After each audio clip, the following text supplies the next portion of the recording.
In this video, we're talking about the cheapest ways to ship things that you sell on eBay, through another e-commerce site, whatever it is, through Canada Post. Hey guys, I'm The Common Lad, and if you're new here, I make content surrounding hustles, making money, and eBay. If that does sound like something you'd be interested in, I highly recommend subscribing and hit the little bell notification so then you never miss a video, and even leaving a like if you find this video valuable. But with all that said, I want to jump right into it here and make a really quick video talking about everything that I know from experience shipping through Canada Post. And first of all, the number one thing that I think we just need to clear up first are shipping DVD, mailers, video games, everything like this that goes through the slot. This has got to be the number one question that I get asked on TikTok and YouTube is how do you ship these things for so cheap within Canada? It also so happens that today I got an entire delivery of packaging material that I use for these specifically, so I want to walk you through exactly how I do it. As well as some other cheap ways to ship things, so stay tuned for those. But first of all, if you're selling any sort of media, you're going to want to pay attention. So this is the exact packaging that I ordered. These are 7x9 bubble mailers, and these fit through what's called the slot.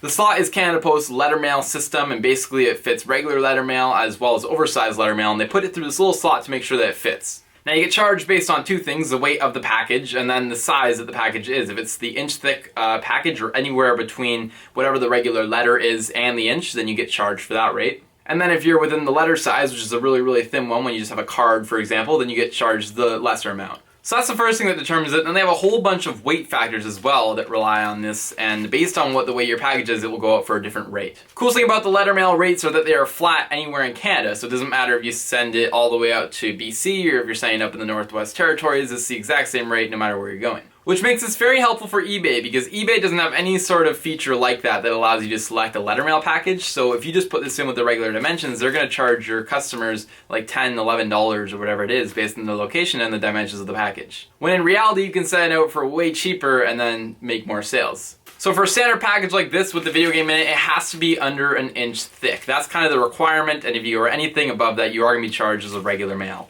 But for this, with the bubble mailer and the video game, it does remain under an inch thick, which is perfect. Now here's the catch. When you go up to most post offices, a lot of the employees do know what they're talking about when you ask them for the slot or if you want to send it as oversized letter mail, but a lot of them don't at the same time. I've had experiences when I started, when I would bring a package in, they charged me like $10 each a package, and I didn't really know what I was doing. Sure enough, I paid it, and that was ridiculous because it was way more than I should have paid. But generally, if you ask for the slot or the oversized letter mail, that's where you're looking for, and they will direct you to that, and they'll put the package through at the right price. Anyway, to break down the cost for everything, the letter mail sort of size. If you have a regular letter, just like one of these, it varies based on the stamp that you buy, if you pre-buy a whole bunch of them, or if you buy one at the thing, but I think it's around $1.09 if you buy it at the actual Canada Post station. This is why I use to send out patches, maybe SD card converters, things like that. And you can't get away with doing that, and that's a very cheap way to ship, and then when you go on eBay, you just charge a flat fee of that price anywhere in Canada.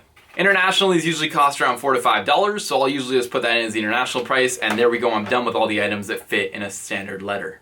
Now let's talk about all the other size bubble mailers I use. If the item is under an inch thick, again, a lot of the adapters I sell, video games, DVD, media, you can send them through the oversized letter mail. No matter what the size is, it's really about the thickness, and if the thickness is under an inch, you're good to go. Now they price it based on the weight. If it's under 100 grams, I believe it goes for $1.90, and I might be a little bit off on that. I know it's the one around my place is right around $1.90 for these packages. That means you can get a video game to actually go for $1.90 if it's under 100 grams. If it's over 100 grams, which if you have a manual in there most of the time is, then it's going to be going off for about $3.35.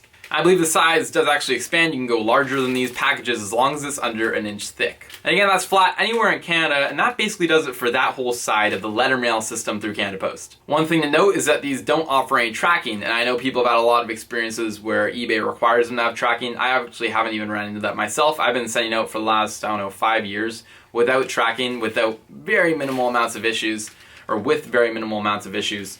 And haven't had a problem with it. So yeah, no tracking, but you're signing up for way cheaper. The sales that I make, 1 in every 100, the guy says it doesn't arrive. Maybe it does, maybe it doesn't, and maybe he's, trying to scam me, get some money on me. It happens, and you just kind of got to prepare yourself for that. But the amount of sales you're going to make despite having, or without having that $10 fee, it's going to change the game. You're going to be selling way more items that the 1 and 2 that has to be returned doesn't really matter because you are selling more at the $3.35 shipping price. And again, haven't had any issues with eBay. I'm a top rated seller and all that stuff, so there's no issues there that I can think of. Also, real quick, if you're sending out an oversized letter mail, and again, certain cashiers have been a little not done this right, But I can usually get these to go for about $11.99, $10, $9, $11, somewhere in there, internationally, anywhere in the world. So on my eBay, for this kind of stuff, I charge $11.99 flat anywhere in the world. For the smaller stuff, $6, $7. To the US is about $5, $6, anywhere up to $10, depending on where it's going.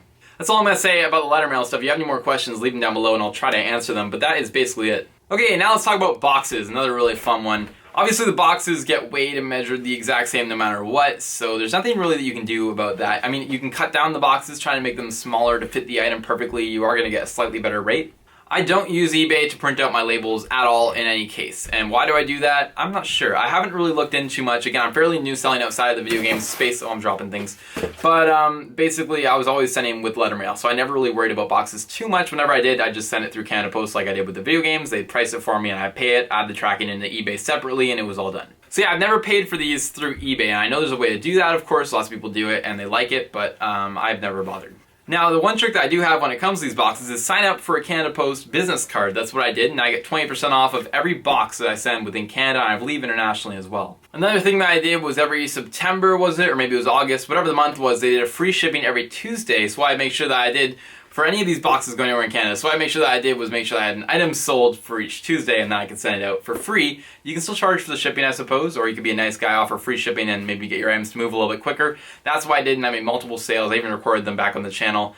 And so it couldn't have been that long ago. Maybe it was September. And it's, again, just a great way to sell more items by offering free shipping or, you know, profiting that shipping amount that would usually go to the shipping company. I mean, that's it. You really want to minimize the sizes of your boxes in Canada. Again, like generally speaking, when they're this size, I can usually get them to go for $10 to $15 anywhere in Canada, to major cities at least. And that's what I would recommend doing. If you're selling large items, it's going to vary. What I do for all the boxes, though, and I don't think I said this yet, is that I do calculated shipping on eBay. So again, video games are flat, $3.35 anywhere in Canada, $11.99 internationally for these ones. I don't even put in the dimensions for video games, by the way. I just, you know, put in whatever random thing. It doesn't matter because I'm not getting my quotes through eBay. But then when we move on to calculated items that I'm sending, like larger ones that go in a box, then obviously I'm doing calculated shipping, putting all those dimensions in the estimated ones, at least I think we'll use for the boxes, and then I'm sending those out all the way in Canada. I offer a separate US with the air packet, and then I can quote for that, and I offer for additional inquiries, I offer like worldwide shipping as long as people, you know, can message me. Trying to think if there's anything else I've missed here, and I don't think there is. If you're new to selling, definitely do not buy your materials at the post office. If you're in Canada, the dollar store, I guess even the United States as well, if you're watching this for whatever reason, you can go to the dollar store, the Dollar Tree, and get a great deal on your packaging there. And yeah, do not buy the packaging material at the Canada Post. The best bet is to go to China, get it directly from a supplier, and just figure out what size you need.